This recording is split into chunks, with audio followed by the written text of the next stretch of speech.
ત્યારે નરેન્દ્રભાઈ મોદી આપણા કુળદેવી માતાના દર્શને જવાના છે દેવમોગરા એ મહારાષ્ટ્ર, મધ્યપ્રદેશ, ગુજરાત અને રાજસ્થાનના લાખો લોકોનો આસ્થાનું કેન્દ્ર છે અને દેવમોગરા જઈને રાજનીતિ જ્યારે કરવા માંગે છે ત્યારે નરેન્દ્રભાઈ મોદીને હું આ મંચ પરથી કહેવા માંગુ છું, તમને જો આદિવાસીઓ માટે હિત હોય તમે દેવમોગરા જજો, તમે હિજારી લઈને આવજો, તમે મવડાનો ચોખ્ખો દારૂ એક બોટલ લઈને આવજો,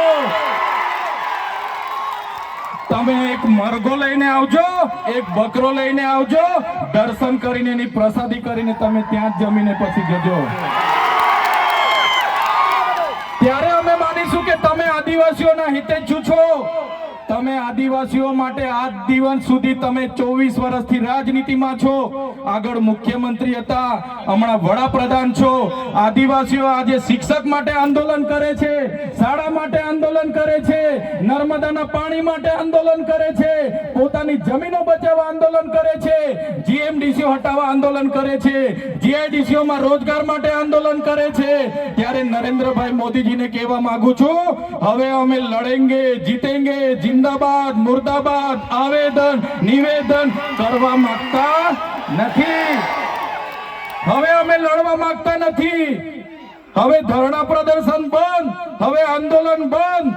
જો અમારી 5મી અનુસૂચિ, જો અમારા પૈસા એક, જો અમારી અનામત, જો અમારી 73 એની જમીનોને આવનાર દિવસોમાં જીએમડીસી ના નામે માગશો, માલસામોટ પ્રોજેક્ટના નામે માગશો, હાઇડ્રો પ્રોજેક્ટના નામે માગશો, અણુ મથકના નામે માગશો, તો અમે આંદોલન નથી કરવાના, અમે નેપાળવાળી કરવા માટે ગાંધીનગર આવવાના છે.